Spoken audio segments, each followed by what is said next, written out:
Good afternoon guys, kamusta kayo dyan? Again, welcome back to my channel, Dream Big with Odong B. May konting announcement na guys, and this announcement is really for open work permit holders, right? Kung andito kayo sa Calgary na naka-open work permit kayo, naghanap kayo ng extra kita, extra hours to work, and kung meron kayong experience sa food industry, maybe this opportunity is for you. So, kaninang umaga, may tumawag sa amin na 3 companies, no? And kailangan nila ng tulong sa restaurant nila tsaka sa daycare. Right? So una, there's a chicken company opening up their branch in Northeast. They're looking for 1 cook, 1 food service supervisor na posible na mag-join sa team nila. And they really need it kasi nga magbubukas sila in 2 weeks. So kung meron kayong kakilala or kayo na interesado, as long as you have that open work permit na permit, edi submit natin yung resume nyo sa kanila.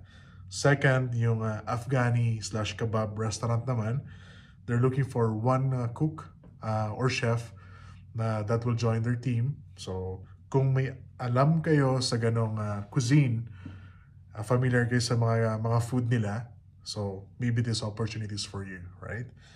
Lastly, meron tayong isang daycare na naghahanap din sila ng isang babae naman na cook. So, yun, kung may experience ka sa kusina, right, let us know kasi pwede nating i-submit yung resume nyo sa mga employers na to. Again guys, we don't do hiring.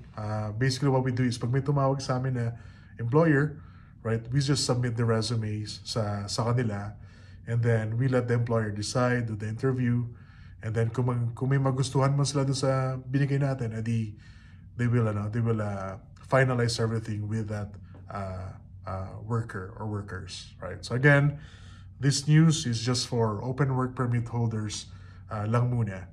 If we hear more opportunities here in Calgary, we will let you know. So guys, send your resume to resume@dreambigwithodongb.com. See ya!